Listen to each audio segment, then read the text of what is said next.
Bonjour à toutes et à tous, on commence cette revue de presse en Espagne avec le Real Madrid qui s'est baladé hier en championnat.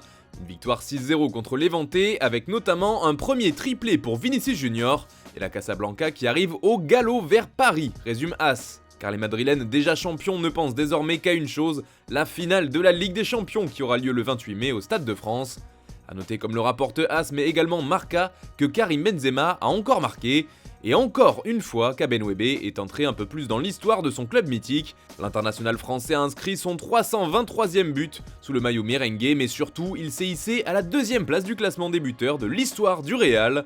Oui, à part Cristiano Ronaldo, personne n'a marqué autant que Karim Benzema sous la tunique blanche, puisqu'il a rattrapé le grand Raoul, tout simplement monstrueux. L'ancien lyonnais est encore un peu plus dans la légende.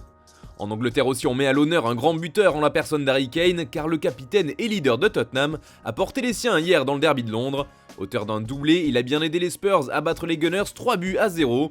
The Daily Telegraph ne s'y trompe pas quand il affirme que c'est Kane qui a dirigé les opérations et cette raclée.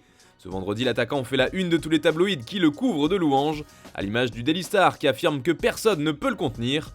Cette démonstration de Kane et des Spurs fait aussi les gros titres du Daily Mirror qui met en avant l'Eurovision.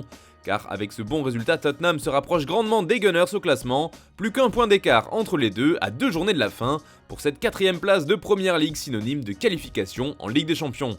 Toujours de l'autre côté de la Manche, il y a de l'actu à Manchester avec d'abord les mots forts de Pep Guardiola concernant son avenir.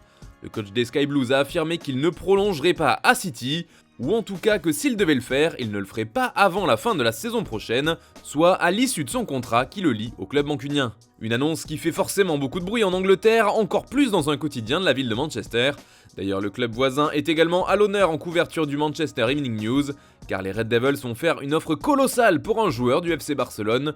Vous l'aurez compris, il s'agit de Frenkie de Jong, l'un des seuls moyens pour les Blaugrana de faire rentrer un peu d'argent dans les caisses. Et pour le coup, on parle d'un montant de 75 millions de livres, soit 88 millions d'euros, pour le milieu de terrain néerlandais qui a fait de Manchester United sa destination favorite pour la saison prochaine. Un montant qui est pourtant inférieur à la somme que réclamerait le FC Barcelone si on en croit le journal Sport, puisque le club catalan estimerait la valeur de son joueur à environ 100 millions d'euros. Mais ce qui nous intéresse ici, c'est la nouvelle qui concerne Robert Lewandowski. Il y a du nouveau sur ce dossier. En effet, le Polonais aurait fait savoir à son club du Bayern qu'il ne prolongerait pas, même pour un an. Il partira donc cet été ou l'été suivant libre de tout contrat. Un gros coup de pression qui laisse peu de marge de manœuvre au Bayern forcément. De quoi faire réfléchir les Munichois qui pourraient accepter de le laisser filer en échange d'un chèque d'environ 40 millions d'euros. Le Barça est donc prévenu. Cela fait également la une dans l'édition du jour de Mundo Deportivo. Et pour réaliser l'achat de l'attaquant polonais, tout argent sera le bienvenu.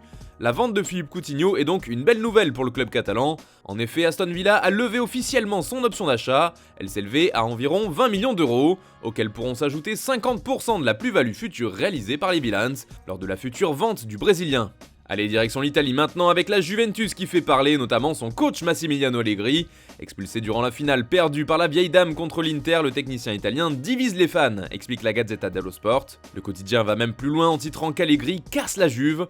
L'idée est identique en une de Tutto Sport, le quotidien transalpin demande au coach de s'améliorer pour la saison prochaine. Il doit changer d'après Tutto Sport. Enfin, le média nous livre aussi 2 indiscrétions sur le marché des transferts du côté de Turin. Pogba, le revoilà, placarde le journal, affirmant que la Juve évalue la pioche pour un possible retour cet été. De plus, les dirigeants bianconeri préparaient une proposition pour Ángel Di María, qui lui aussi sera libre cet été. On termine ce tour de la presse en France avec l'équipe qui nous rapporte un grand remaniement sur les bancs de Ligue 1. D'après le quotidien, qu'ils réussissent ou qu'ils échouent, les entraîneurs du championnat français restent de moins en moins longtemps. Mauricio Pochettino est par exemple en sursis à Paris. Peter Bosz quant à lui se voit bien rester pour prouver sa valeur l'an prochain, mais rien ne dit encore qu'il soit conservé vu la saison de l'OL. Par contre, Antoine Comboiré pourrait partir d'après l'équipe, alors même qu'il vient de remporter une Coupe de France avec le FC Nantes. Et puis du suspense pour son avenir, il y en a aussi à propos de Kylian Mbappé. Le temps commence à se faire long et l'on ne sait toujours pas où il jouera l'an prochain, mais pour autant, selon le Parisien, le Real ne douterait pas de sa signature à venir. En coulisses, la confiance régnerait quant à la venue du prodige français cet été dans la capitale espagnole.